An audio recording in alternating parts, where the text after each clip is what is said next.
What if the doctor treating you was more likely to kill you than cure you? What if centuries of medical advice were based on nothing but blood, astrology, and guesswork? In the medieval world, this wasn't rare. It was normal. From leeches to star charts, from holy relics to toxic potions. Medieval doctors often made things worse, not better. Stay with us as we uncover the strange, unsettling world of early medicine. And if you enjoy deep dives into the forgotten corners of history, take a moment to like and subscribe. Your support keeps the videos coming and helps bring the past to light. The theory of humors was not just a medical idea, it was the foundation of nearly all medieval medicine, developed in ancient Greece, then expanded by Roman and Islamic scholars, and eventually adopted across medieval Europe. The theory claimed that the human body was governed by 4 fluids: blood, phlegm, yellow bile, and black bile. Each humor was linked to a specific temperament, a body part, a season, even an element from nature. Blood was tied to air. It was warm and moist. It governed a sanguine temperament, cheerful, hopeful, energetic. Phlegm was cold and moist, linked to water, and a phlegmatic personality, calm, sluggish, passive. Yellow bile was hot and dry, associated with fire, a choleric person, irritable, ambitious, quick-tempered. Black bile was cold and dry, tied to earth, melancholic in disposition, sad, analytical, serious. This framework sounded complete, comprehensive, elegant even. So for centuries, it went largely unquestioned, and because it shaped how illness was understood, it shaped how illness was treated. If someone had a fever, it was thought that they had too much blood, an excess of heat and moisture. So the solution was simple: remove some blood. If they were lethargic, too much phlegm, they said, give them something warming, spicy, or cause vomiting to rebalance. Mental illnesses were often explained through excess black bile, leading to melancholy, and sometimes violent purging or bleeding was used as a cure, instead of seeking causes like infection, injury, or malnutrition. Medieval doctors tried to interpret humoral imbalances and rebalance them with opposites. Too dry, add moisture. Too hot, apply cold. This led to countless dangerous interventions, from bloodletting to extreme diets to bizarre herbal concoctions, because every treatment aimed not at the disease itself, but at the abstract concept of balance. Doctors used urine charts, not to test for infection, but to read color, taste, and consistency, looking for clues about the state of the humors. They believed the body functioned like a finely tuned mixture, and even personality quirks were read as symptoms of internal fluid imbalance. This blurred the line between psychology and physical health. Everything was part of the same system. Everything needed to be balanced.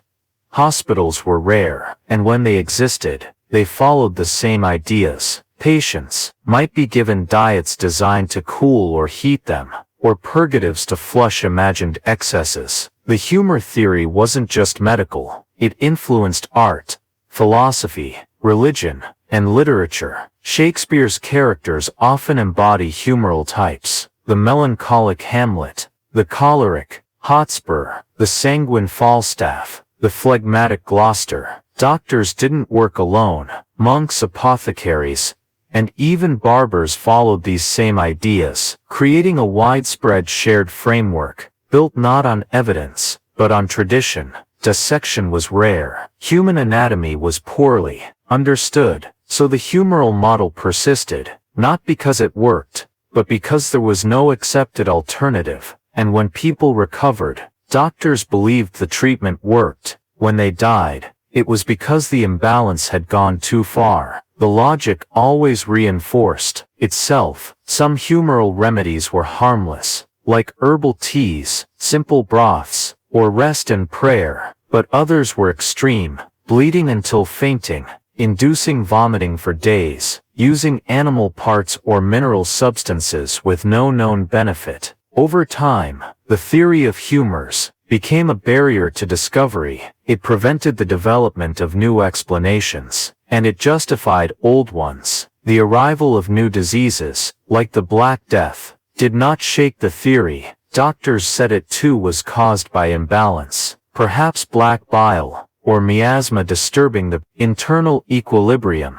Even when treatments failed on a massive scale, the framework held, because it wasn't just a medical model, it was a worldview. In medical universities, students memorized the writings of Galen and Hippocrates, both ancient physicians who developed humoral ideas. Their works were copied, rewritten, and passed on without change. Observation, experimentation, and autopsy were discouraged, because they might contradict the established truth. For centuries, this theory shaped how medieval people understood their own bodies, their moods, their ailments, and even their fate. Only in the late Renaissance, with the rise of anatomy and the eventual acceptance of germs and infection, did the theory begin to lose influence. But its effects, and the harm it caused, lasted for nearly 2,000 years, and it all began with 4 invisible fluids that no one had ever seen, but that everyone believed in. Bloodletting was one of the most common medical treatments in medieval Europe, prescribed for everything from fevers to headaches, from digestive problems to mental disturbances. It was considered a universal cure. The practice came directly from the theory of humors. If illness was caused by imbalance, then removing blood, thought to be an excess, would restore harmony. Doctors believed too much blood created heat and moisture in the body, so they tried to reduce this by physically draining blood from the patient. It could be done in several ways: by cutting open a vein, by using leeches, or by applying cups and blades to draw blood through the skin. The most common method was venesection, an incision in a vein, usually in the arm, sometimes the neck, often done with a sharp knife or lancet. The amount removed varied, but it could be substantial, sometimes a pint or more, repeated over days or weeks. The location of the incision was chosen according to the symptoms: a headache, bleed from the temple; lung illness, cut the arm; liver issues, open a vein near the leg. Charts were used to guide these decisions. They mapped parts of the body to different organs, and were often based on astrology. Doctors checked the position of the moon and planets before selecting the site and timing for bloodletting. Astrological timing was seen as essential. The wrong time could be dangerous. The right time could save a life. In hospitals, bloodletting was routine, performed on arrival, before surgeries, or simply as a preventative measure. Even healthy individuals sometimes underwent bloodletting to maintain balance, to ward off disease, or to correct imagined imbalances before symptoms appeared. Monasteries often had designated bleeding days, where monks were bled on a schedule, up to several times a year. Leeches were also used, especially when veins were difficult to access, or when the patient was considered too weak for cutting. The leeches were placed on the skin. They bit in and released anticoagulants, allowing blood to flow freely, sometimes for hours. Afterward, the wounds were left open to allow more blood to seep. This prolonged bleeding was thought to be beneficial, but in reality, it could be devastating. Patients often fainted, grew weaker, lost essential fluids and red blood cells, and became more vulnerable to infection. In cases of fever or plague, where the body needed strength to fight, bloodletting only made things worse. It reduced oxygen transport, weakened the immune system, and increased the risk of shock or death. Yet for centuries it continued, because doctors believed they were releasing the source of disease. They didn't understand circulation, how blood flowed through the body, or the function of the heart as a pump. It wasn't until the 1600s that William Harvey discovered the true nature of circulation, showing that blood moved in a loop, and wasn't produced endlessly by the liver, as once believed. But even after Harvey's work, bloodletting remained popular, especially among traditionalists, who resisted new ideas. Many famous historical figures were subjected to bloodletting. George Washington was bled heavily during his final illness, losing nearly 5 pints, and dying soon after. In medieval Europe, this kind of aggressive treatment was normal, not exceptional. It was seen as a sign of medical attention, and many believed it demonstrated care and diligence. In reality, it often shortened lives, and turned recoverable illnesses into fatal ones. But because recoveries sometimes happened, and because medical failures were blamed on fate, sin, or imbalance, the practice was rarely questioned. Bloodletting was taught in universities, practiced by licensed physicians, and recorded in official manuals. It was part of the system, embedded in the logic of humors, and reinforced by centuries of repetition. As a result, it became one of the most enduring and harmful practices in medical history, not abandoned fully until the 19th century, and even then, only after overwhelming evidence and generations of unnecessary suffering, all from a treatment that never truly cured anything, and often made everything worse. Alongside bloodletting, another widely used method of treatment in medieval medicine was the application of leeches and the direct cutting of veins. Leeches were not just swamp creatures. They were considered precision instruments in the medical world, used for delicate cases, children, the elderly, or patients already weakened by disease. Physicians believed leeches could draw out bad blood without causing as much trauma as an open incision. The process was slow. A leech would be placed on the skin, usually near a visible vein. It would bite in with 3 sharp jaws and begin to feed.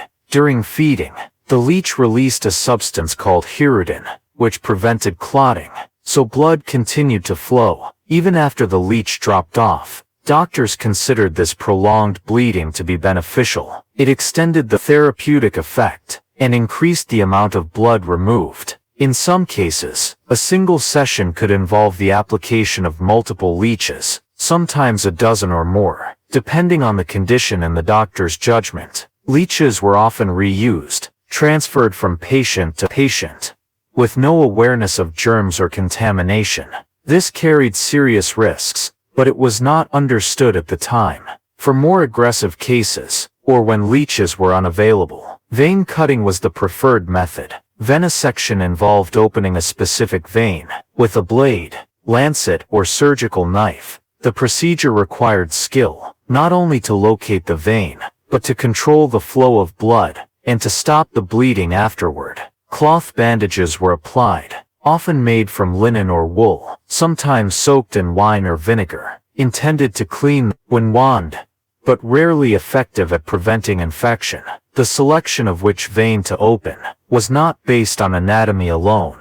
It was influenced by ancient charts, astrological signs, and symbolic connections between body parts and humors. For example, bleeding from the basilic vein in the arm was thought to affect the liver, from the median vein, the lungs or heart, from the ankle, the spleen or lower organs. Sometimes the forehead was cut for headaches, or behind the ears for fever. These locations were chosen based on a logic that combined mysticism with medicine. Cupping was another method. A glass or metal cup was heated, then placed on the skin to create suction. This drew blood to the surface, and sometimes the skin was then pierced to allow it to escape. This form of bloodletting was popular for treating joint pain, lung conditions, and stagnant blood. Barber surgeons often performed these procedures. They had the tools, and were cheaper than licensed physicians. They worked in public markets, on street corners, or in their shops marked with the red and white barber pole, symbolizing blood and bandages. In rural areas, villagers might perform their own bleeding, using knives or sharpened animal bones, guided by folk knowledge passed down through families. The poor often had no access to trained help, and had to rely on neighbors or local healers. Medical texts, of the period gave detailed instructions: how much blood to remove, which days were favorable, how to monitor the patient's pulse, color, and speech. But these signs were interpreted through the lens of humorism, not through evidence-based reasoning. If a patient improved after blood loss, it was credited to the balancing of humors. If they declined, the imbalance was considered too severe from the start. There was no clear way to test whether the treatment helped, and no standard method to evaluate outcomes. As a result, these procedures remain common, reinforced by tradition, and protected by social and institutional authority. By the end of the medieval period, the human body was still a mystery. Most knowledge was drawn from ancient sources, and experimentation was discouraged. The tools of bloodletting, blades, cups, leeches, became symbols of care. Even though they often led to harm, patients feared them, but also trusted them, because they were performed by people with knowledge, or at least, the appearance of it, with no better alternatives, and no concept of pathogens, white blood cells, or immunity. The medieval approach to treatment remained stuck. Cutting veins and applying leeches was not just medical practice, it was medical certainty, a certainty that drained life from countless people, all in the name of balance, all under the banner of healing, but with little understanding of what the body truly needed to survive. In the medieval world, there was no understanding of germs, no knowledge of bacteria, no concept of viruses. This absence shaped nearly every aspect of medicine, from diagnosis to treatment to public health policy. People did not know that microscopic organisms could cause disease. They could not see them. They could not test for them, and so, they did not believe in them. Instead, disease was blamed on imbalance, on sin, on the will of God, or on bad air. Without germ theory, there was no incentive to sterilize tools, to wash hands, to isolate the sick in meaningful ways. Instruments used on one patient were used again on the next, often without cleaning, let alone disinfection. Wounds were touched with unwashed hands, dressed with unboiled cloth, and exposed to open air full of contaminants. Surgical tools were made of metal, but stored without protection, sometimes wrapped in fabric, sometimes carried loosely in bags. Doctors wore no gloves, no masks, no protective coverings, because there was no belief that infection could be transferred this way. Even the concept of contagion was debated. Some believed diseases could be caught by being near a sick person. Others denied it completely, blaming instead bad alignment of the stars, or foul-smelling wind. Hospitals, when they existed, were not centers of sanitation. They were often overcrowded, underventilated, and filled with shared beds and common utensils. Nurses and caretakers moved from one patient to the next, without washing, without changing clothing, without knowing they might be carrying invisible killers on their hands and garments. Water sources were commonly contaminated, with waste from nearby latrines, or runoff from butcher shops and marketplaces. But because illness was seen as internal, or spiritual, this external contamination was rarely addressed. Plague outbreaks were especially revealing.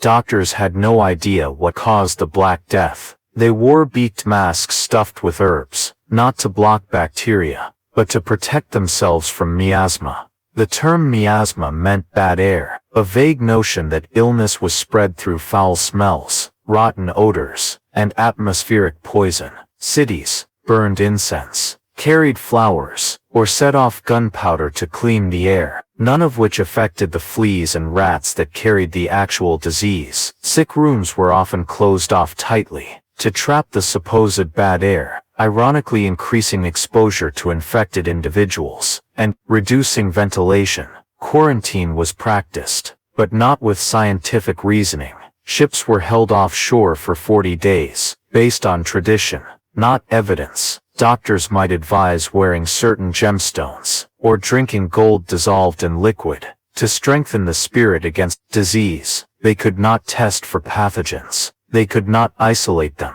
They could not grow cultures or use microscopes. because microscopes themselves did not exist in usable form until the 17th century, and were not widely adopted in medicine until centuries later. Thus, the very idea of invisible life was absent from the medieval mind. They saw pus as a sign of healing, not infection. They thought fever was the body burning off excess humors, not the immune system responding to microbial invasion. Post-surgical infection was blamed on the patient's constitution, or on divine punishment, not on contaminated blades. Childbirth was especially dangerous. Midwives and surgeons moved between births without sanitation, and infant mortality was extremely high. In battlefield medicine, wounds were dressed with wine, oil, or even excrement, under the belief that these substances drew out poison.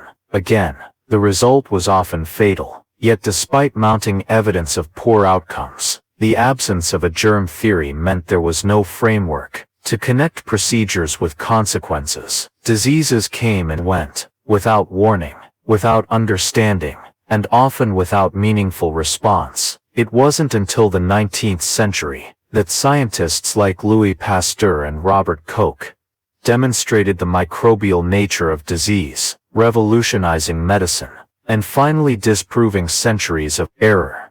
But in the medieval era, the germ, that tiny agent of illness, was unknown, unseen, and unstoppable, a missing piece of knowledge that kept even the best physicians blind to the most basic causes of suffering and death. In medieval medicine, doctors rarely searched for the cause of a disease. They focused instead on visible symptoms, and tried to rebalance what they believed had gone wrong inside the body. If someone had a fever, they were said to be too hot, too full of blood, so the goal was to cool them, or remove the excess.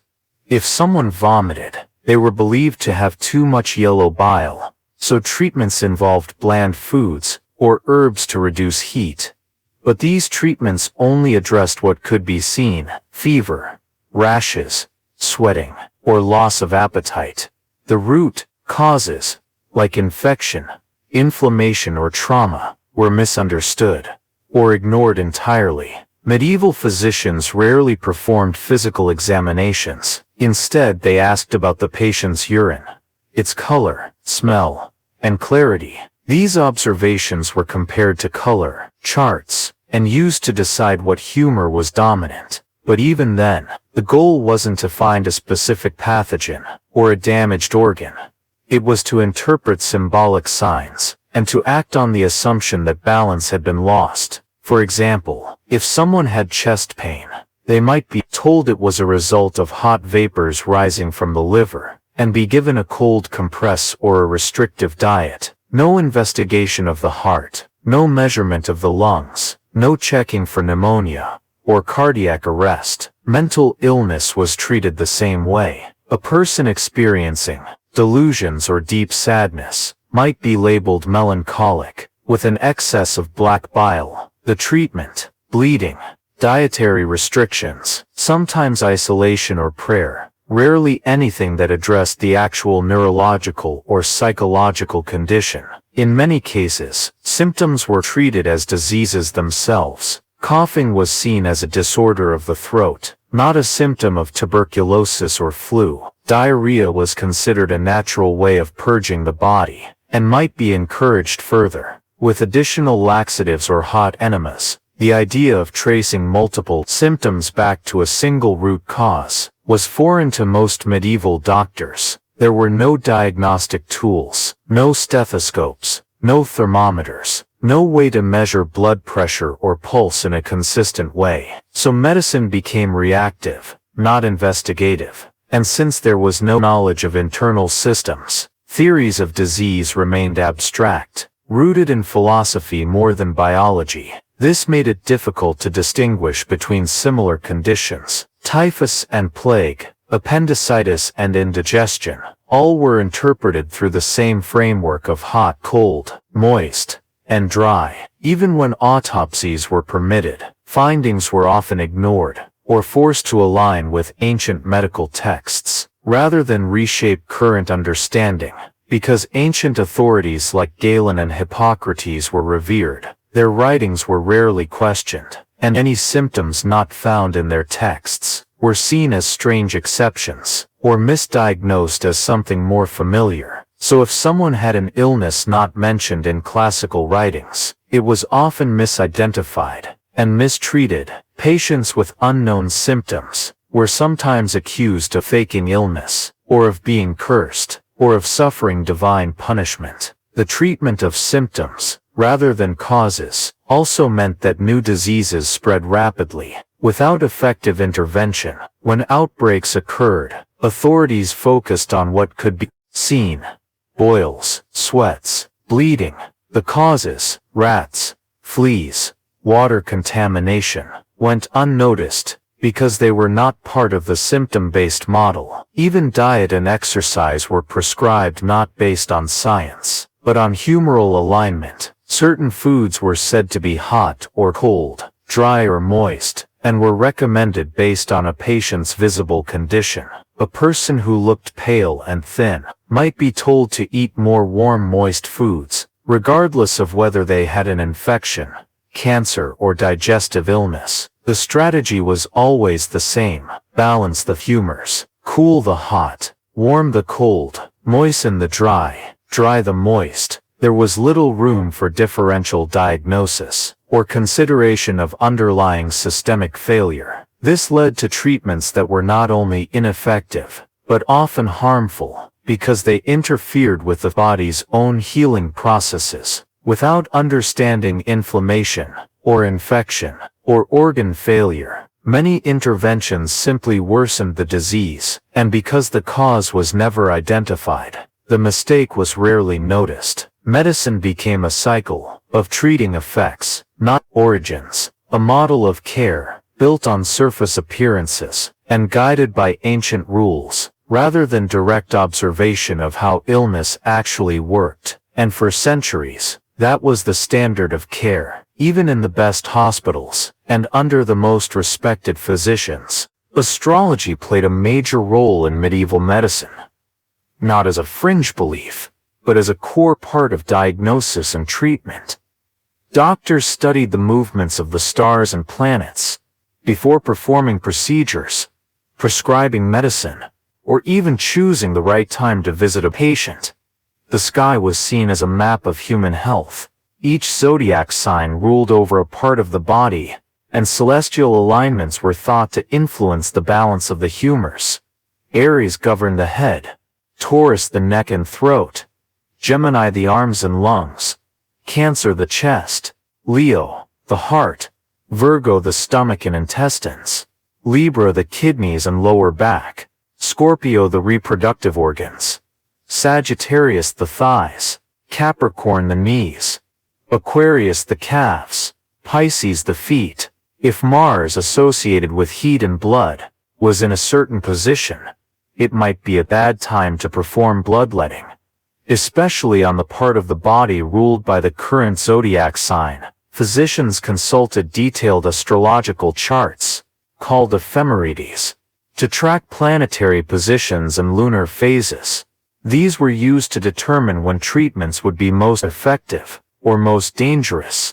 The moon was thought to influence bodily fluids, just as it controlled the tides, so medical decisions often depended on the lunar cycle. Waning moon for purging, waxing moon for nourishment. Certain days of the week were ruled by different planets: Sunday by the sun, Monday by the moon, Tuesday by Mars, Wednesday by Mercury, Thursday by Jupiter, Friday by Venus, Saturday by Saturn.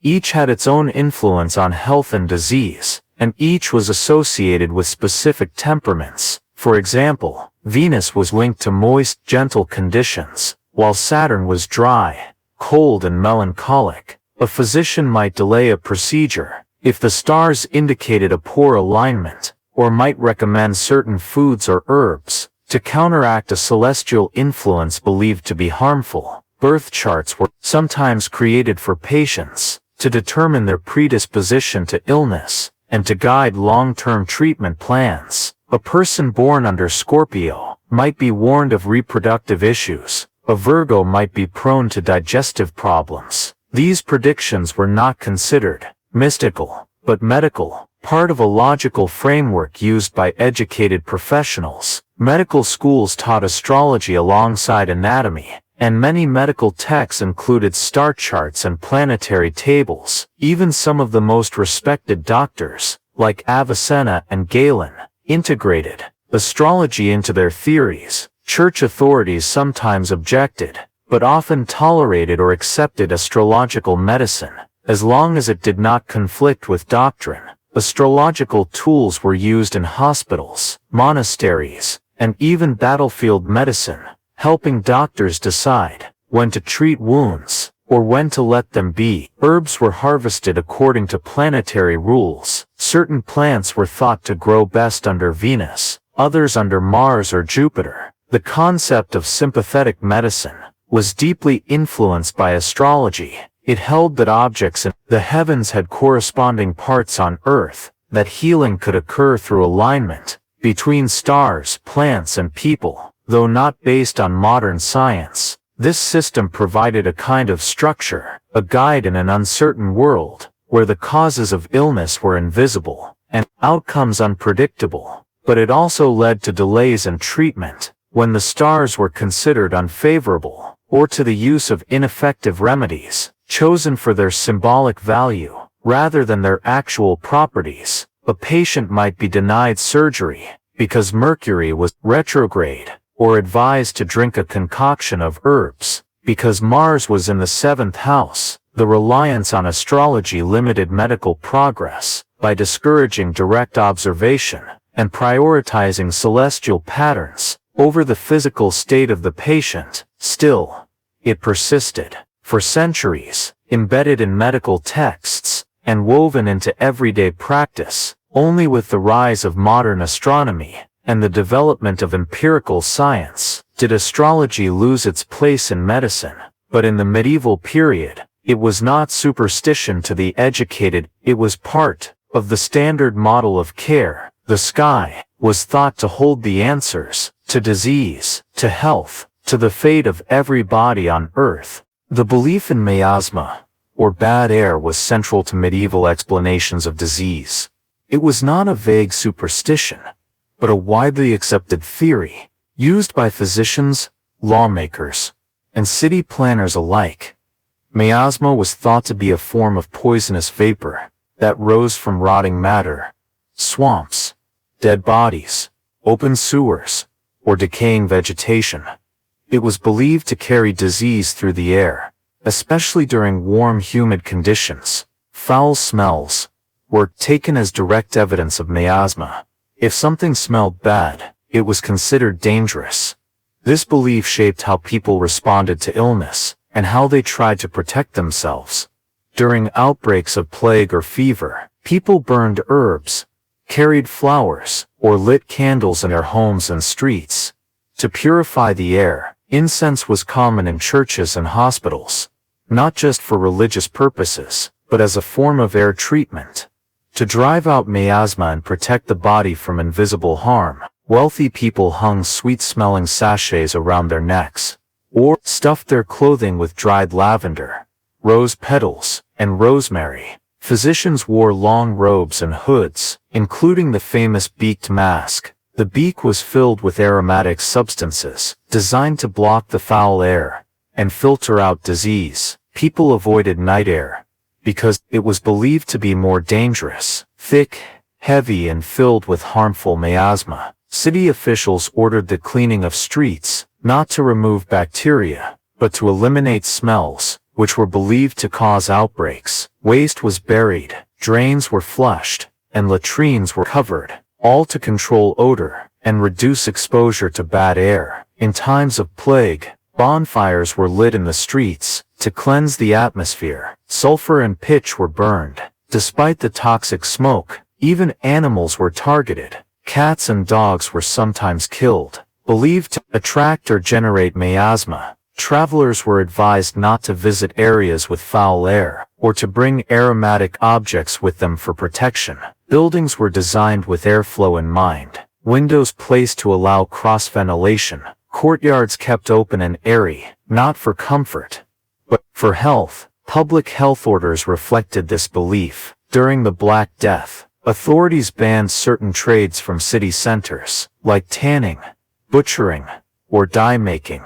Because of the stench they produced, graves were dug deep to keep the smell of decay from reaching the surface and possibly spreading illness. Doctors advised patients to avoid crowds, not because of germs, but because crowded areas were hot, stuffy, and filled with smells. Hospitals were sometimes built on hills or near open fields, where the air was considered purer and less likely to carry disease. Miasma theory explained the spread of disease from marshes, from slums, from polluted water, but it misunderstood the real mechanisms. It did not account for person-to-person transmission, for contaminated food, or for infected insects. Yet, because the theory matched what people could observe, it remained powerful. Sickness followed foul smells. Rotting corpses produced both odor and disease, so the correlation seemed strong, even if the cause was wrong.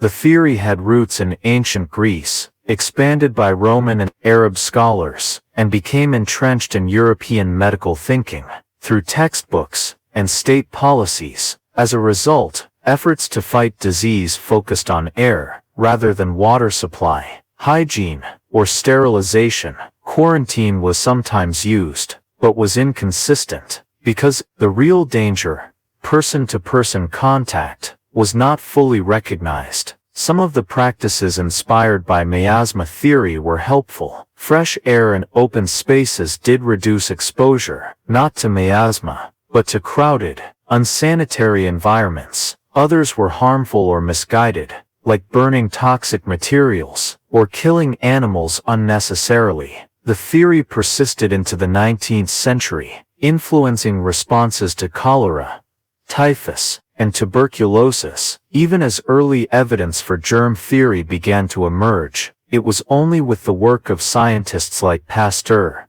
Snow, and Koch that miasma was replaced by more accurate models of disease. But for medieval doctors, and for much of early modern Europe, bad air was the enemy, smell was the warning sign, and purification was the cure. A world without microscopes relied on the nose to sense danger and to define disease. In the medieval period, medicine and religion were deeply intertwined, and superstition often filled the gaps where knowledge was missing.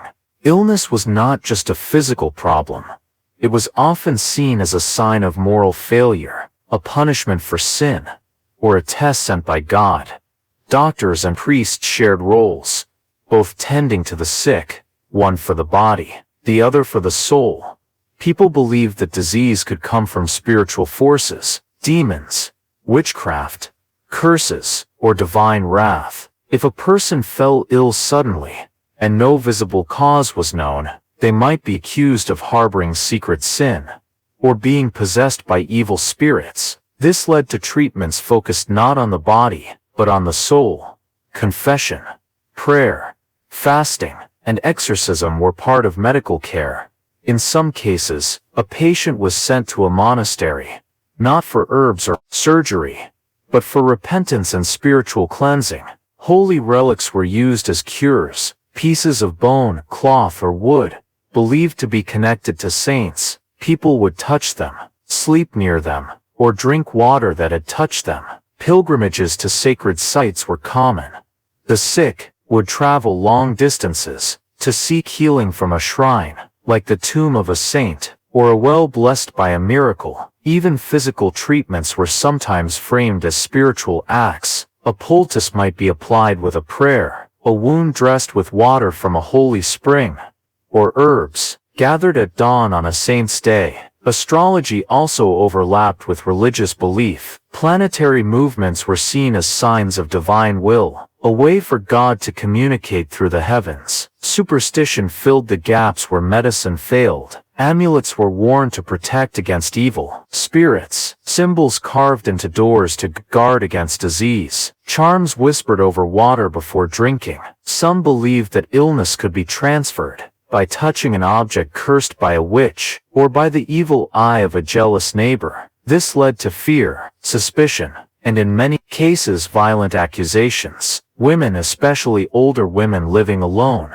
were often accused of causing illness through witchcraft, and could be punished, or killed, even without evidence. During times of plague or famine, communities sometimes turned to mass penance, public prayers, processions, and acts of self-punishment, to show God their sorrow and plead for forgiveness. One such group, the Flagellants, traveled from town to town, whipping themselves in public, hoping to atone for the world's sins, and end the spread of disease. Medical texts of the time included spiritual advice, treatments for demonic possession, instructions for prayers to say before surgery, or rituals to bless medicines and tools. Hospitals were often run by religious orders. Care was given freely, but based on spiritual as well as physical needs. Patients were encouraged to confess and to prepare their souls for death. Doctors who ignored the spiritual dimension were considered incomplete because health was thought to include both body and soul. When recovery happened, it was often credited to divine intervention, not the skill of the physician.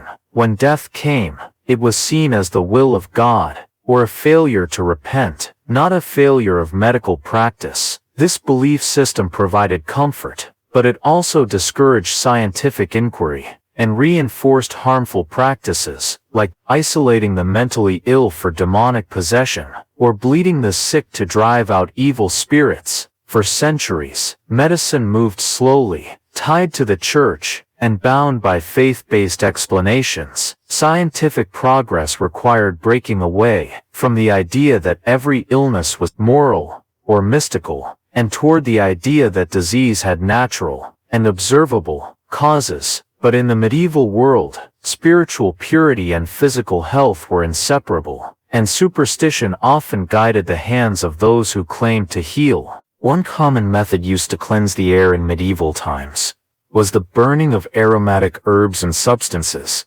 not for relaxation or for aesthetic reasons, but as a serious medical intervention.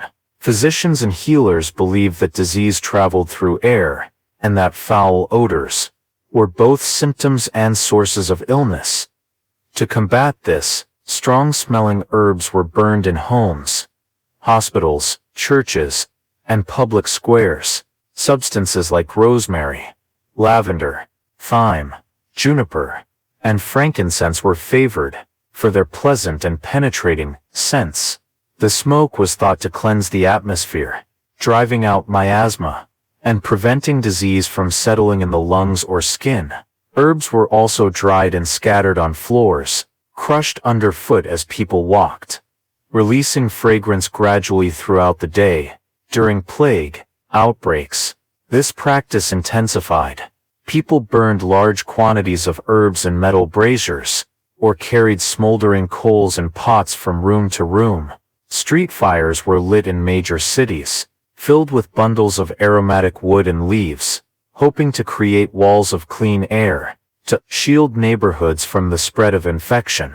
In some regions, public funds were used to purchase herbs for these fires, especially during times of known epidemics. Doctors carried pomanders, small containers filled with fragrant materials, worn around the neck or tied to belts. Some were metal, perforated like tiny cages, holding clove, cinnamon, nutmeg, and other spices. It was believed that inhaling these smells could strengthen the brain, cleanse the blood, and repel disease.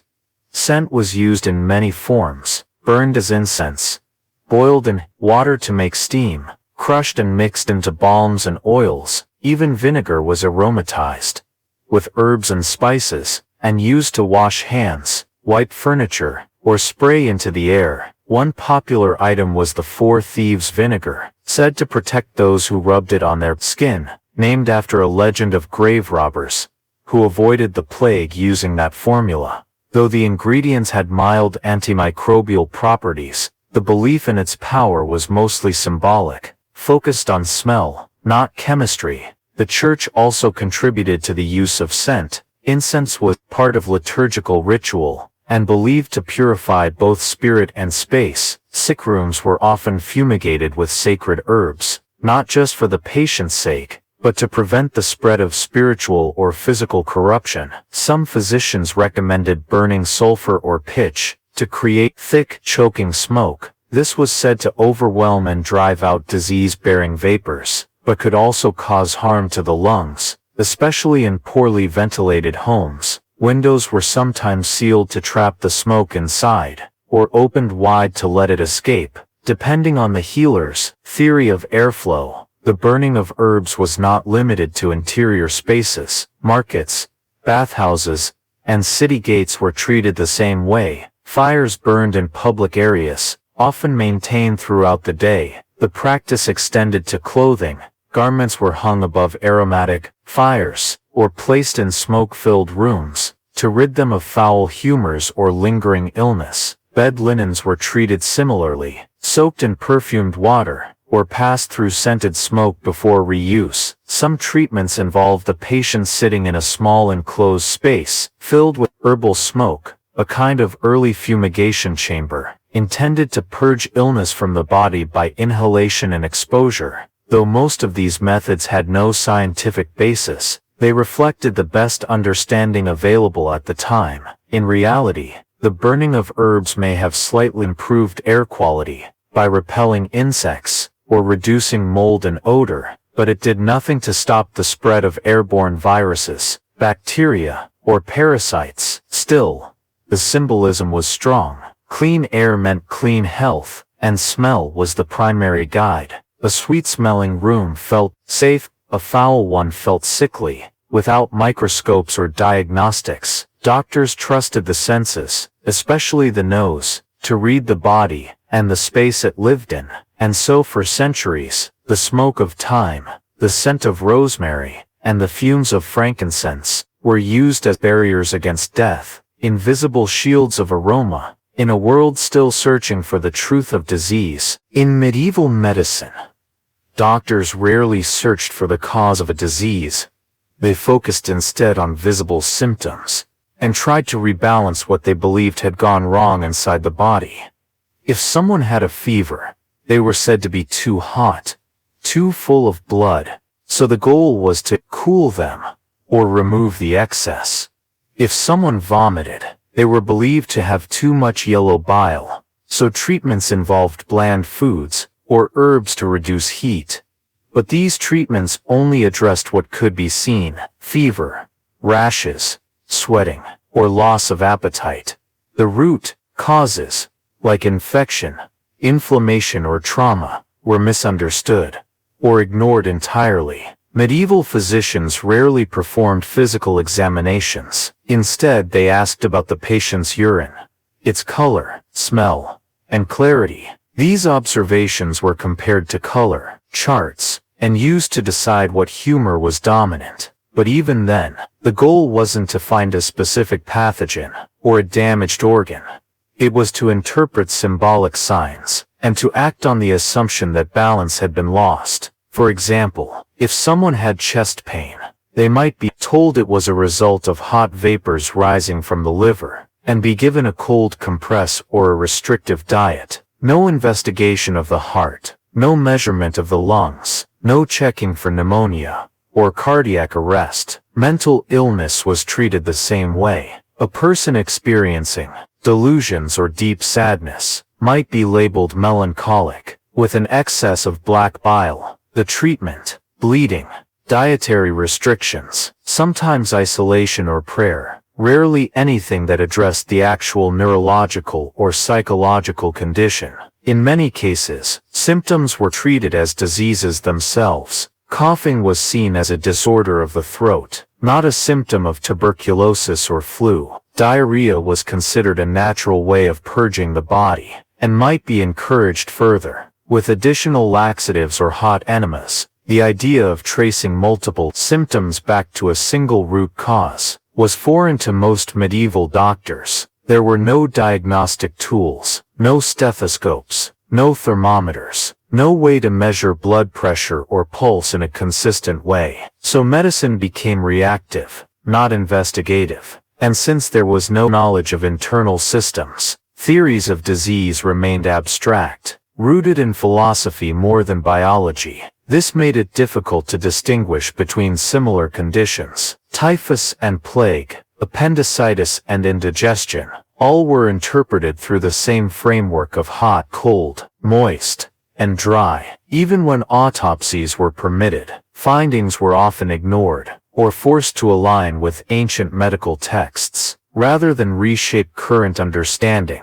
Because ancient authorities like Galen and Hippocrates were revered, their writings were rarely questioned, and any symptoms not found in their texts were seen as strange exceptions, or misdiagnosed as something more familiar. So if someone had an illness not mentioned in classical writings, it was often misidentified and mistreated. Patients with unknown symptoms were sometimes accused of faking illness, or of being cursed, or of suffering divine punishment. The treatment of symptoms, rather than causes, also meant that new diseases spread rapidly. Without effective intervention, when outbreaks occurred, authorities focused on what could be seen: boils, sweats, bleeding.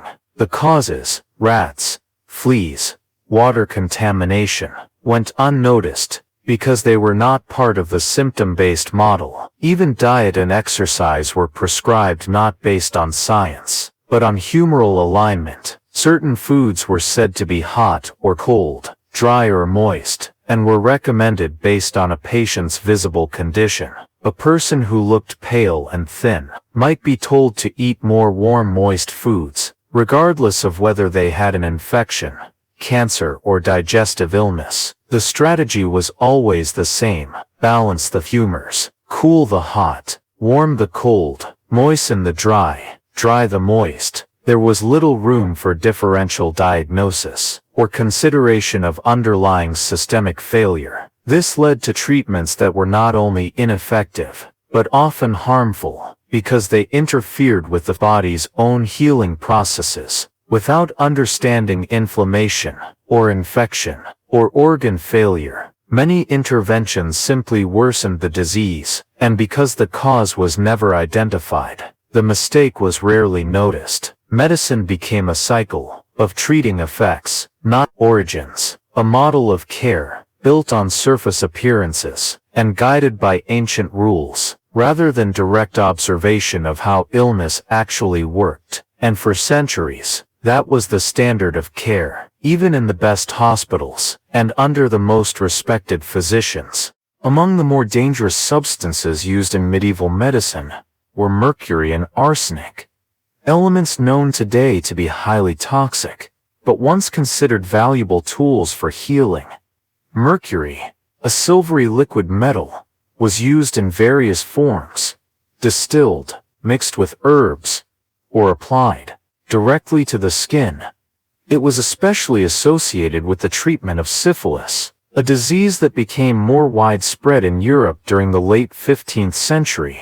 Doctors observed the sores and fevers of syphilis, but had no clear understanding of its cause or progression. So they turned to mercury. Based on ancient texts and experimental trials, the treatment involved mercury ointments, rubbed into the skin, over days or weeks, or even longer. In more extreme cases, patients were placed in hot rooms, or tents, where mercury vapors were inhaled through a process called fumigation. It was said to sweat out the disease, or purge the corrupt material from the body. This often caused severe side effects. Salivation, tooth loss, tremors, and mental confusion were common, but accepted as signs the treatment was working. Doctors believed the patient had to become worse before they could improve. In reality, the mercury was poisoning them, damaging organs, and weakening the nervous system.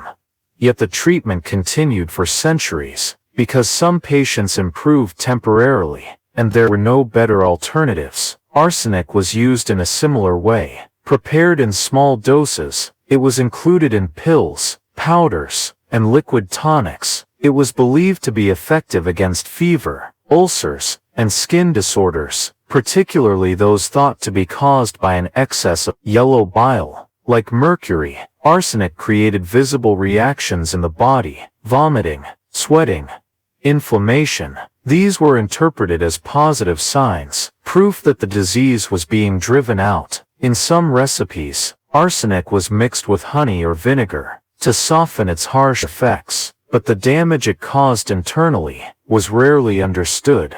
These substances were also used in topical treatments, applied directly to wounds, or to remove blemishes, including scars, moles, and signs of leprosy. This often led to chemical burns and long-term tissue damage, but the pain was seen as necessary to cleanse the flesh and restore balance. Both mercury and arsenic were part of the broader category of mineral medicine, which included metals and stones ground into powders, mixed with herbal ingredients, and used in pills or ointments. The idea was based on the belief that all matter had hidden properties, and that certain minerals could draw out illness, just as magnets attracted iron. Medical texts listed dozens of such preparations, with carefully measured doses, though measurement tools were imprecise, and overdoses were common. The use of toxic substances reflected a trial-and-error approach, where dramatic effects were preferred,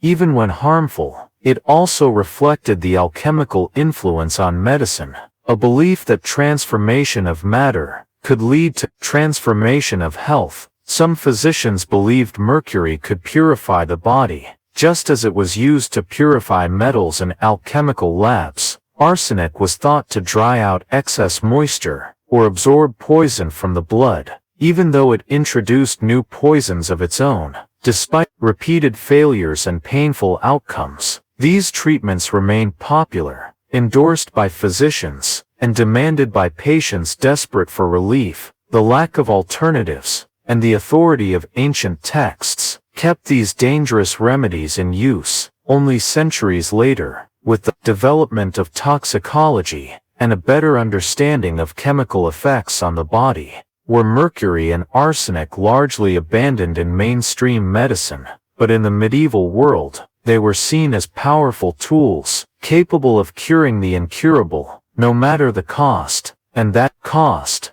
was often paid with suffering and shortened lives. In the pursuit of healing that medicine could not yet truly deliver, surgical procedures in the medieval period were crude, often performed without understanding, and nearly always without sterilization. The concept of infection was unknown. An antiseptic technique did not exist. Surgical instruments were reused, rarely cleaned between operations, and stored in open air, exposed to dirt, blood, and decay. Tools included knives, saws, forceps, hooks, and trepanning drills, made of iron or bronze. They were wiped with cloth, sometimes dipped in wine or vinegar, but not to kill germs, only to remove visible residue. Doctors and surgeons did not wash their hands. There were no gloves, no sterile gowns, no disinfected surfaces. Patients were operated on in homes, monasteries, or makeshift rooms, with no control over cleanliness. The air was unfiltered, the bedding often reused, and bloodstains from earlier procedures might still be present. This lack of sterilization meant that many patients, who survived the operation itself, later died from infection. Even minor cuts could turn septic. Wounds became swollen, red, filled with pus, and eventually fatal. The most common surgeries were amputations, to remove crushed or infected limbs, and trepanning, to relieve pressure from the skull. Both were excruciating, done with minimal preparation, and no anesthesia. Pain was expected, not managed. Some patients were given alcohol, opium, or mandrake root, but these sedatives were unreliable, and rarely strong enough. Instead, the focus was speed. Surgeons aimed to complete amputations in minutes, to minimize blood loss and suffering. Assistants held down the patient, while the limb was cut through muscle and bone, using a single long saw, then cauterized with hot irons, to stop the bleeding. Burning flesh was a common sight and smell. In medieval surgical rooms, surgeons worked quickly, but even skilled ones had no defense against the infections that followed. There were no antibiotics, no antiseptic dressings, no knowledge of sterile fields. Wounds were bandaged with cloth, sometimes treated with honey or herbs, but more often left to fester. Many surgeries ended in gangrene, blood poisoning, or death within days. Internal surgery was rare and considered nearly impossible. Opening the body was almost always fatal due to uncontrollable bleeding and infection. Because of this, most operations were limited to surface wounds, lumps, abscesses, dislocations, or simple fractures. Surgery was often performed by barber surgeons, not university-trained doctors. They learned through apprenticeship, not formal study. Barber surgeons cut hair, pulled teeth, set bones, and performed bloodletting.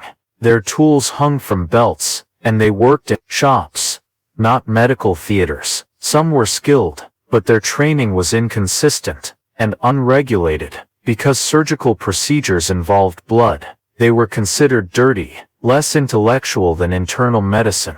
University physicians focused on theory, diagnosis, and prescriptions, not the cutting of flesh. This division persisted for centuries, with surgeons ranked lower than physicians. Despite their hands-on experience, hospitals rarely had designated surgical spaces, and operating conditions were poor, crowded, noisy, and filled with suffering patients. There were no records of success rates, no standard protocols, and no consistent follow-up care. Success was measured simply. If the patient lived, it was considered a success. If they died, it was attributed to imbalance, divine will, or the severity of the illness. Only in the 19th century, with the work of Joseph Lister and others, did the importance of sterilization become known. But in the medieval world, surgery remained a brutal, and often deadly, last resort, performed without clean tools, without protection, and without the knowledge that invisible organisms were turning open wounds into death sentences. Amputations in the medieval era were among the most extreme medical procedures performed in dire circumstances. With limited tools, no anesthesia, and no understanding of infection, they were typically carried out to remove limbs that were crushed, severely wounded, infected beyond healing, or rotting from gangrene. The procedure was brutal, fast, and agonizing. The patient was restrained, held down by assistants or tied to a table to prevent movement during the operation. Pain relief was minimal. If available at all, some were given alcohol, poppy extract, or mandrake root. But these sedatives only dulled the senses. They did not block pain.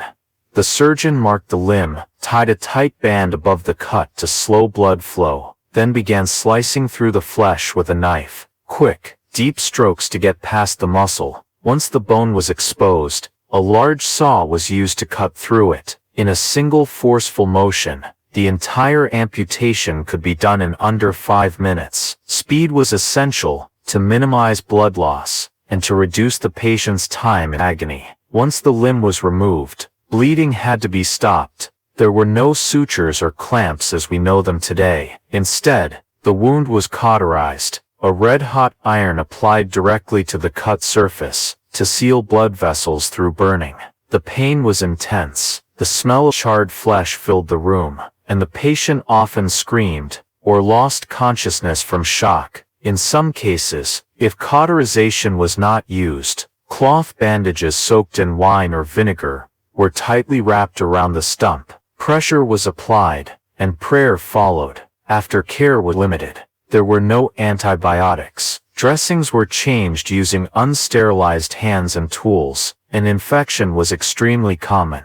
Wounds swelled, turned red, and leaked pus, sometimes blackened from tissue death, leading to secondary amputations, or death from sepsis. Survival rates were low, especially in battlefield conditions, where amputations were frequent, and sanitary conditions non-existent. The procedure was performed by barber surgeons, military medics, or experienced laypeople, not always licensed or trained in anatomy. Some patients survived, and even healed fully, but many others died within days, from blood loss, shock, or untreated infection. Artificial limbs existed, but were rare, made of wood or iron, crude and heavy, offered to those who could afford them. They were more for appearance than function, and rarely restored movement. Despite the risks, amputation was often the only option, to prevent the spread of gangrene or severe infection. In many cases, the patient had already lost the use of the limb, and amputation was seen as a chance, however slim, to survive. The operation was surrounded by ritual. Doctors prayed before and after. Patients confessed sins beforehand, preparing their souls for possible death. Detailed illustrations of the procedure appear in medieval surgical manuals, like those by Guy de Chauliac or Henri de Mondeville, showing the tools, the techniques, and the recommended steps for care. These texts emphasized caution, clean bandages, and avoiding unnecessary amputations, but in practice, conditions were rarely ideal, and many followed local custom over written instruction. There was no formal recovery system, no rehabilitation. Patients who survived had to adapt on their own, with crutches, slings, or support from family and religious institutions. Public perception of amputees varied. Some were admired for their survival, others viewed as cursed or marked by divine judgment. The procedure remained essentially unchanged for centuries, until the development of antiseptics and anesthetics in the 1800s. Before then, amputation was an act of last resort, painful, desperate, and uncertain. It required courage from both patient and surgeon, but offered little guarantee, only the chance of survival in a world without modern medicine, and without the tools to heal what had been taken away. Medical education in the medieval period varied widely, but for many, it began not in universities, but through apprenticeship. Young men who wished to become doctors, often trained under practicing physicians or barber surgeons, learning by watching, assisting, and gradually performing tasks themselves.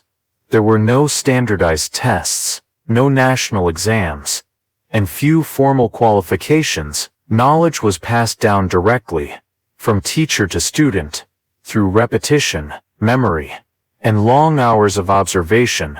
This method produced varied results. Some apprentices became highly skilled. Others learned only fragments, depending on the experience of their mentor and the resources available. University education was an option, but available mostly to the wealthy, and often restricted to men of certain social or religious status. The earliest medical schools in Europe were established in places like Salerno, Montpellier, and Bologna. By the 12th and 13th centuries, these schools offered structured instruction, but still lacked practical, clinical experience. Students studied ancient texts, primarily those by Galen, Hippocrates and Avicenna, copied and translated from Greek and Arabic sources. They read about the four humors, astrology, herbal treatments, and medical theory, often without ever examining a real patient. Examinations were oral or written, testing knowledge of memorized content, not hands-on skill. Dissection was rare, and often forbidden, due to religious concerns, or public discomfort with disturbing the dead. When dissection did occur, it was typically a demonstration, performed on a single cadaver, with students watching silently, as a lecturer read aloud from an ancient text. If the body did not match the book, the body was assumed to be in error, not the text. This reinforced a system where theory dominated practice, and questioning classical authors was discouraged. After university, a student might be awarded a license, but in many regions, licensing was local and loosely enforced. Some towns required a certificate from a known master, others relied on church approval, and some required nothing at all. This meant that untrained individuals could pose as doctors, as long as they had tools and the confidence to perform treatments. Barber surgeons followed a different path, trained through guilds and hands-on experience. They were respected for their skills, but ranked below university-educated physicians. Despite performing surgeries, bloodletting, and dental work, they were often barred from diagnosing diseases or prescribing medicine. This created a hierarchy, with physicians at the top, chirurgeons and barber surgeons below, and folk healers and midwives at the bottom. Midwives, who played a vital role in childbirth, received informal training and were often licensed only by local custom or the approval of a church official. Their knowledge came from experience, passed down through generations, often practical and effective, but dismissed by academic medicine. Women were generally excluded from formal medical training, though some convents taught basic care, and a few women gained fame as healers. They remained exceptions, not the rule. Books were rare, copied by hand, expensive and scarce, so much of a student's education relied on listening and memorizing what the teacher said. Diagrams were simple, anatomical knowledge rudimentary, and treatments based more on theory than trial. The idea of clinical rounds, or learning at a patient's bedside, did not become common until much later. In rural areas, there were no medical schools, so knowledge spread slowly, and often remained tied to local traditions. Herbal remedies, superstition, and oral instruction continued as dominant methods. Despite the challenges, medical education laid important groundwork, preserving ancient knowledge, and creating systems for a transmission. But the gap between what was taught and what was practiced remained wide. Theory was respected, experience was secondary, and innovation was often discouraged. Only with the rise of Renaissance humanism and the questioning of ancient authorities did medical training begin to shift from rote learning to direct observation, from reverence for the past to investigation of the present. But in the medieval world, education in medicine was slow, inconsistent, and shaped more by tradition than by science. Medical texts in the medieval period were overwhelmingly based on the works of ancient authors, especially Galen and Hippocrates. These two Greek physicians, who lived more than 1,000 years before the medieval era, were considered the ultimate authorities on medicine.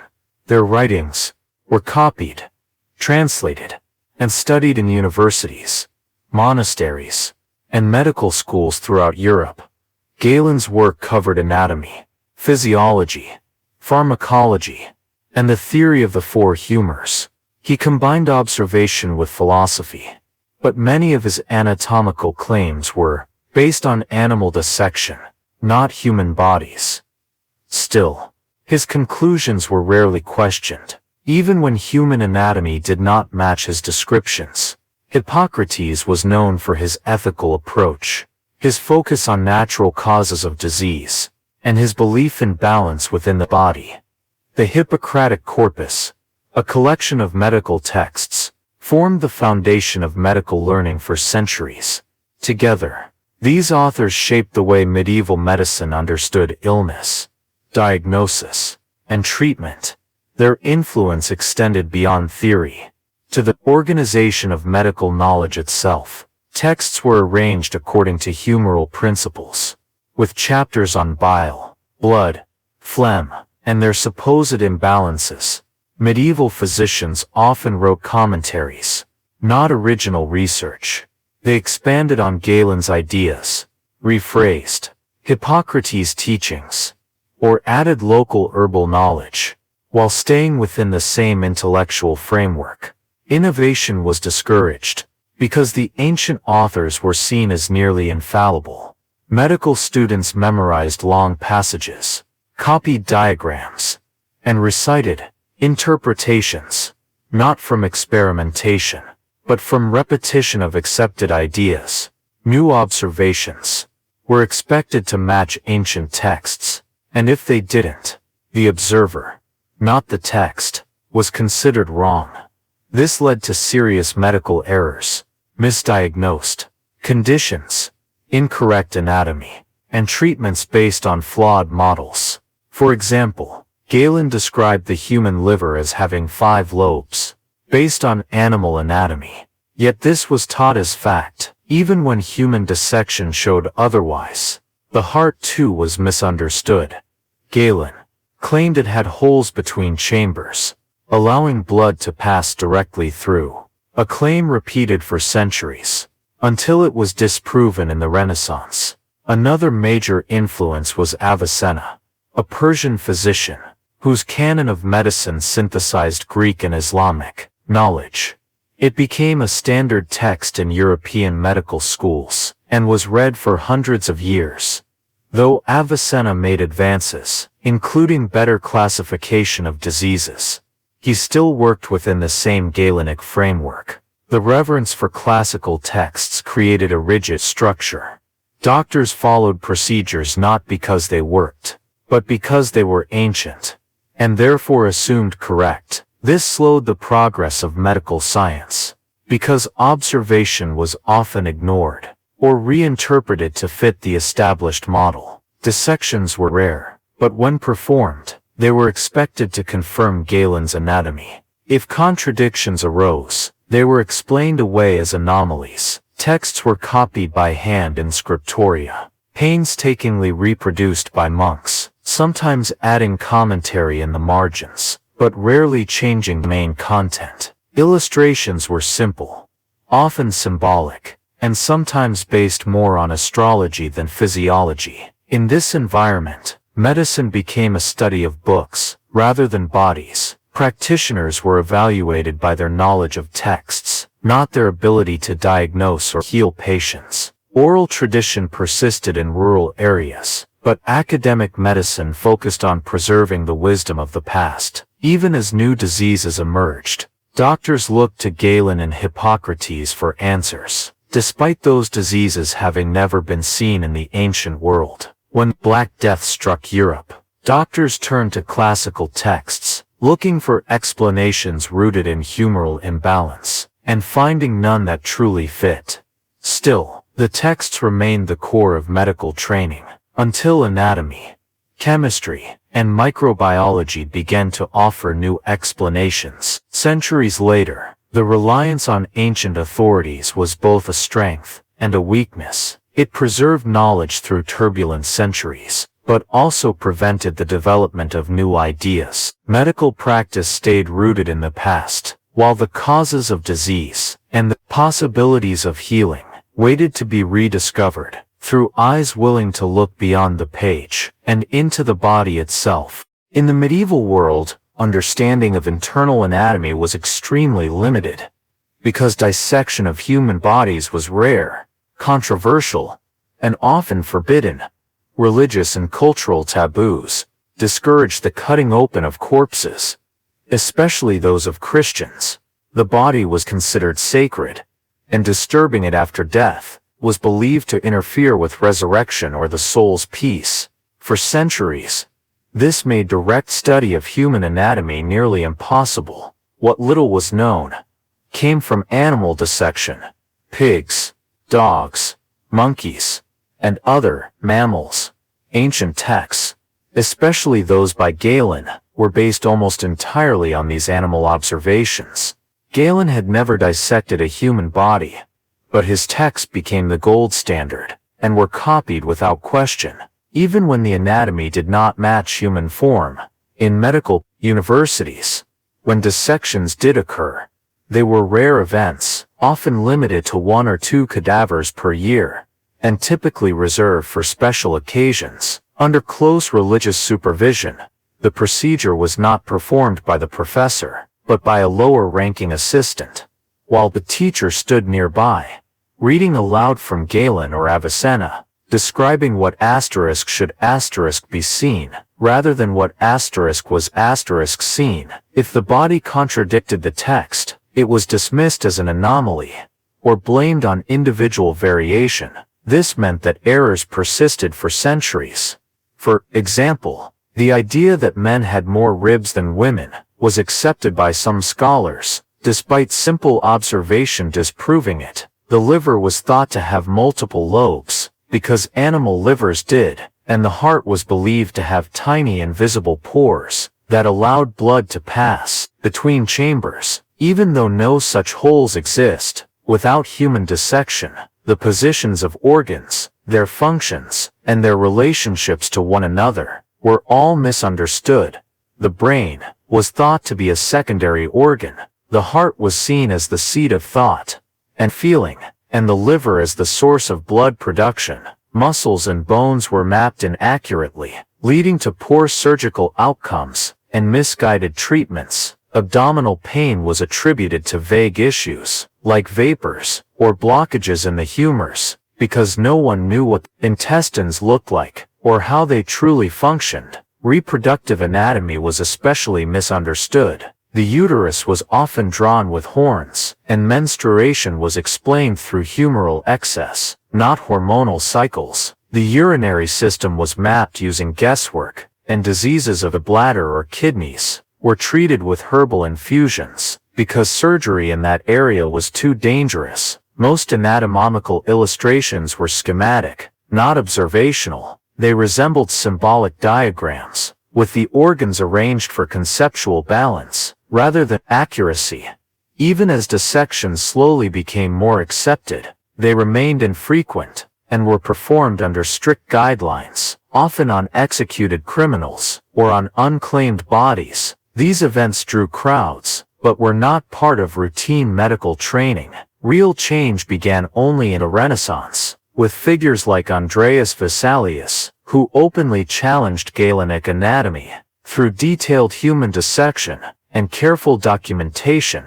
But in the medieval centuries, the interior of the body remained largely unknown, a mystery filled in by imagination, texts, and tradition. Surgeons operated blind, physicians diagnosed by guesswork, and patients suffered from treatments guided more by theory than by physical knowledge. The human body, though ever present in illness, was treated as a hidden object, its true form locked away by social norms and intellectual deference to ancient words, until the barriers fell and the knife revealed what eyes had never truly seen. Mental illness in the medieval period was poorly understood, often misdiagnosed, and frequently mistreated. Without knowledge of the brain, neurology, or psychology, medieval doctors relied on humoral theory, spiritual interpretation, and social judgment. A person experiencing hallucinations, severe depression, or manic behavior might be labeled melancholic, choleric, or possessed. Melancholy was thought to be caused by an excess of black bile, leading to sadness, withdrawal, sleeplessness, and irrational thoughts. The treatment, bleeding, purgatives, cold baths, and dietary restrictions, all aimed at rebalancing the humors. No attention was given to brain function, trauma, or chemical imbalance, because those concepts did not exist. Other symptoms, like seizures, or sudden personality changes, were attributed to demonic possession, or punishment for sin. In such cases, the individual might be taken to a priest, rather than a physician, for prayer, confession, and even exorcism. Exorcism rituals varied, but could include chanting, fasting, sprinkling holy water, or binding the person physically. In monasteries, mental illness might be treated with solitude, silence, and strict religious discipline. Sometimes, patients were isolated for months or years in small stone cells, with minimal light and little human contact. Such confinement was not seen as punishment, but as a way to protect the patient and the community. In other cases, mental illness was treated with folk remedies, amulets, herbs, or charms, believed to drive out evil spirits. These treatments were passed down orally, from village healers, midwives, or wandering herbalists. Popular herbs for calming the mind included valerian, St. John's wort, pennyroyal, and mandrake. Some of these had real sedative properties, but the dosages were inconsistent, and side effects could be severe. Patients who acted violently or spoke incoherently might be locked up, tied down, or left to wander alone. In urban areas, poorer individuals with mental illness were often left to the streets, begging, or mocked by passers-by. Few institutions existed to care for them, and those that did were often run by religious orders, focused more on containment than on cure. Medical texts included descriptions of madness, but lumped together multiple conditions, from epilepsy to depression to psychosis. Each was treated according to general rules, with no clear distinctions between causes or symptoms. Some physicians tried to classify mental disturbances more precisely, but without understanding brain function, their explanations remained speculative and often incorrect. Women were particularly vulnerable. Their behavior could be labeled as hysteria, a term derived from the womb, and believed to result from uterine movement or suppressed desire. This led to bizarre treatments, including fumigation of the lower body, cold compresses, or forced sexual intercourse. Such approaches reflected deep misunderstandings and often reinforced harmful stereotypes. Mental illness was feared, pity was rare, and effective treatment even rarer. The stigma was strong, and those suffering were often viewed as cursed, dangerous, or morally corrupt. Families sometimes hid afflicted members out of shame or fear of social exclusion.